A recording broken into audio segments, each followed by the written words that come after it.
Hello, my name is David Holmes, and I suppose I should start by saying I wasn't always like this. I used to be a bit of a self-centered knob, but something happened to me that changed my perspective, and that enlightened perspective is what I want to talk to you about today.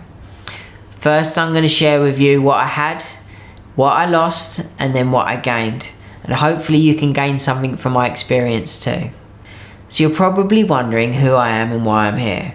Well, actually, most of you have already met me before. I've been in your lives for many, many years.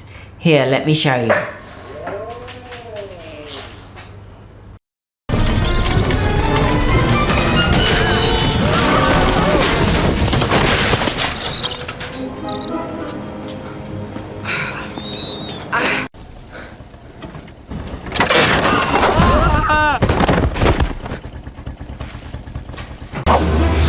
Give me that!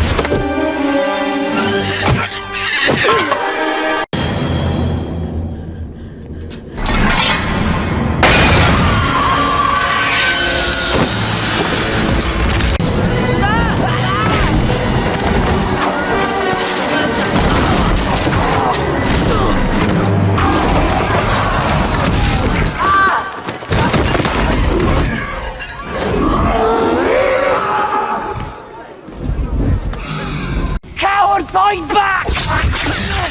No! He belongs to the Dark Lord.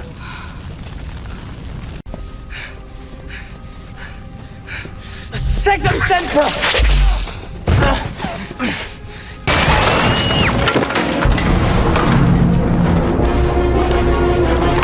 Hermione, move!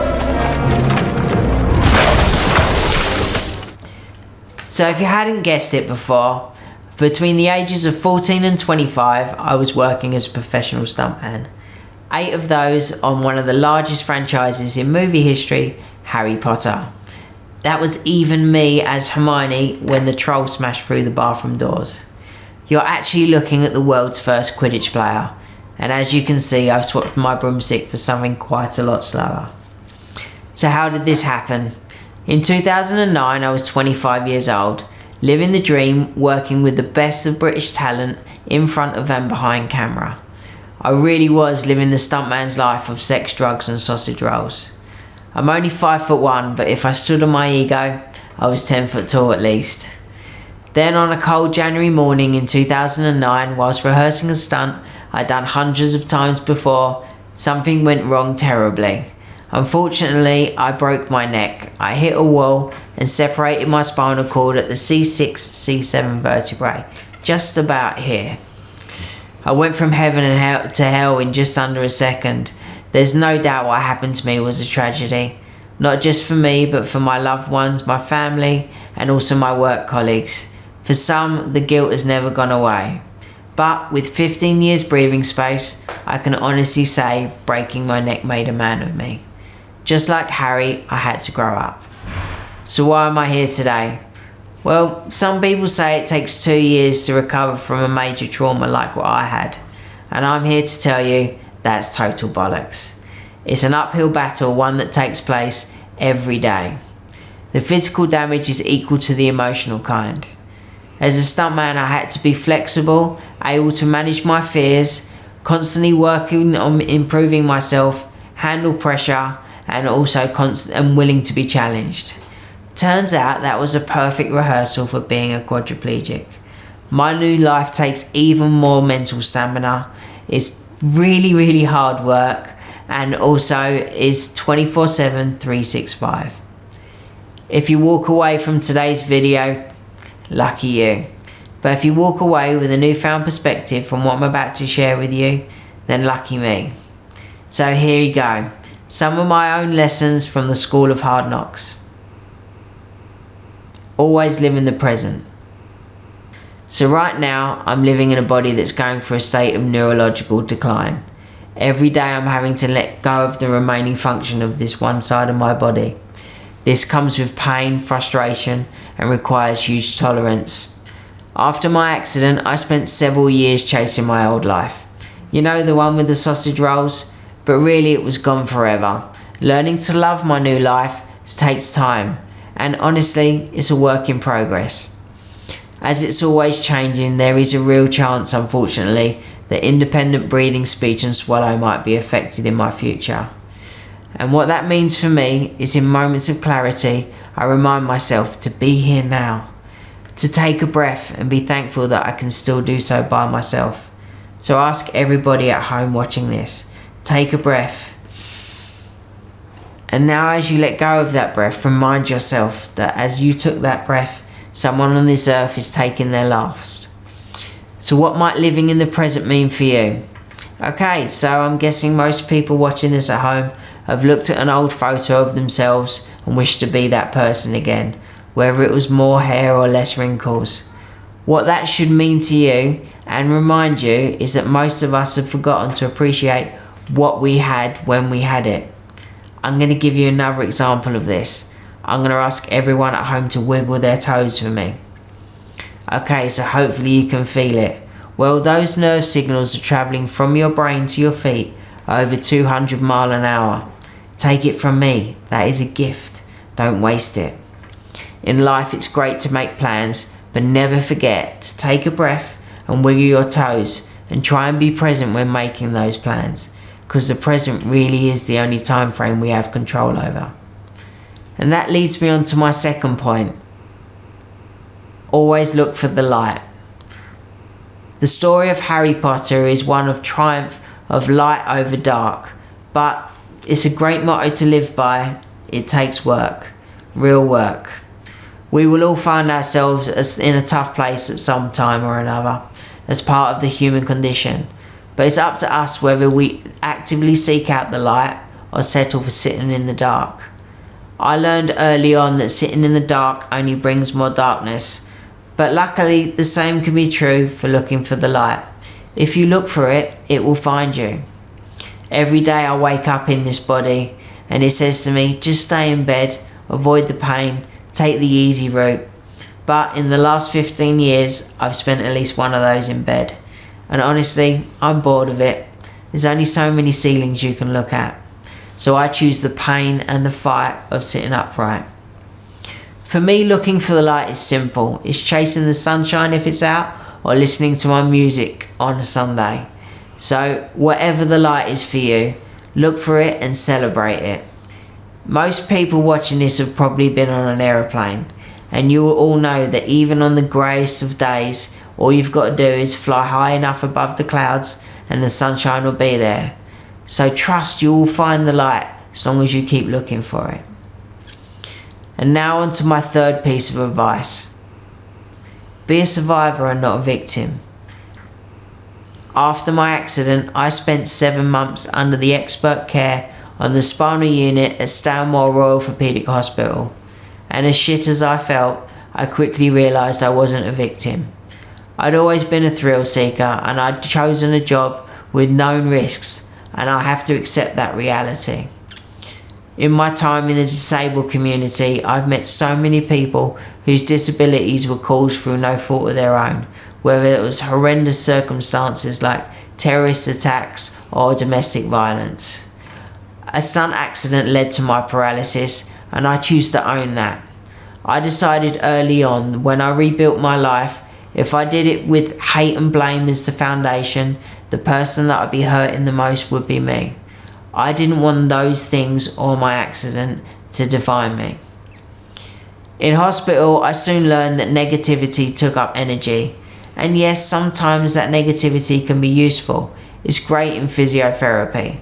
But in other times, it's just wasted. So instead, I learned to take control of the things within my control and let go of the things that fall outside of it. It's a lesson I still live by today. As I mentioned earlier, unfortunately, independent breathing might be affected in my future. But instead of waiting for it to happen, recently I've started a breathwork course with a freedive expert. And you'll be surprised to know that my actual breath hold is 4 minutes and 25 seconds. And 5 minutes is my Mount Everest. If I get it, I'll push for 6. So my lesson for you all here is that pain is inevitable in life. But do believe suffering is a choice, and in the same way looking for happiness can be too. And that brings me on to my fourth point. words matter. I've come to realise that it's the language we have about ourselves and the world around us that directly affects the life we get to live. Think of it like this. If you start off the day with negativity, where do you expect to go from there? We can all read the news and see the terrible things that human beings are capable of. But since my documentary came out, all I've got to do is look at my social media, and every day I get messages of hope and compassion and empathy from people who have connected with my story. Yes, the world's a messy place right now, but that's always been true about human history. Since the dawn of time, we've had wars, plagues, famines, and terrible things that we've had to get through. But we've also had incredible advancements. Every day, child mortality rates go down. Less people are born into poverty. We're finding new ways to tackle terrible diseases such as cancer and Alzheimer's. We've almost eradicated polio, a disease that's put many people I know in their wheelchairs. So, one of my favourite things to say is that we're just advanced monkeys on a rock spinning through space. Well, spinal cord injury was only survivable after World War I. So the fact that this monkey is in front of you today, sharing my perspective, tells me and should tell you that we've come a long way in 100 years. So the next time you go to speak about something negatively, please remind yourself that we all have a role to play in society in bringing positivity into the world. So think twice whether you really want to put negative thoughts out there, or do you want to live in a world full of joy, love and laughter? The choice is in all of our hands. And that brings me on to my final point. Laughter is always the best medicine. You've only got to spend time in palliative care or on a spinal ward to know that joy really is one of the last things to leave us. Being able to laugh at myself never failed to soften the blow, not just for me but for my loved ones too. The other advantage about having a laugh is you rarely do it alone. When my mum had to navigate one of my many involuntary erections whilst helping me with a catheter at hospital, you could really hear us laughing about it on the ward next door. There really is a lot more comedy on a spinal ward than you might think. My bowels alone warrant their own sitcom. I will remind everyone at home watching this today, never neglect the fact that you're probably sitting on a socially conscious rectum. Honestly, that is also a gift. Take it from someone who's lost as much feeling as I have. Never be afraid to feel. So the next time you're feeling low, pick up the phone to a friend and tell them of your most recent disaster. They will help you laugh at it and turn the darkness into the light. The best stories from our holidays is not the ones where you tell everybody what an amazing time you had. The best stories from our holidays are the ones of the cock-ups, the total disasters. So lean into whatever it is that makes you laugh and enjoy the endorphins. As someone who's had as many painkillers as I have, trust me, those endorphins are the cheapest, most effective painkillers in the world, and they won't kill you. So that's it. That's the end of my video for you guys today. I could bore you with more, but I'm guessing the organisers of TED, like the Oscars, will probably start playing music for me to end what I'm trying to share with you. You might have come into this video today thinking you've got nothing in common with a 40-year-old quadriplegic, and I really hope I've shown you that we're not so very different. We all have the same choice in the way we view and live our lives. If you look at me and feel pity and want to do something about it, do this. Don't let my lessons go to waste. Try and incorporate them to all parts of your life. Don't be afraid to feel. Don't wait to make plans. Your decisions might not always be the right ones, but they'll probably make great stories for you to recount around a dinner table. Take it from the boy who lived. When you get a chance, always choose life. Thank you for watching, and now I'm off to smell the roses. Unless whilst making this video today, I've had an involuntary bowel accident. In that case, the smell's not going to be so sweet, but the story will be. Thanks very much.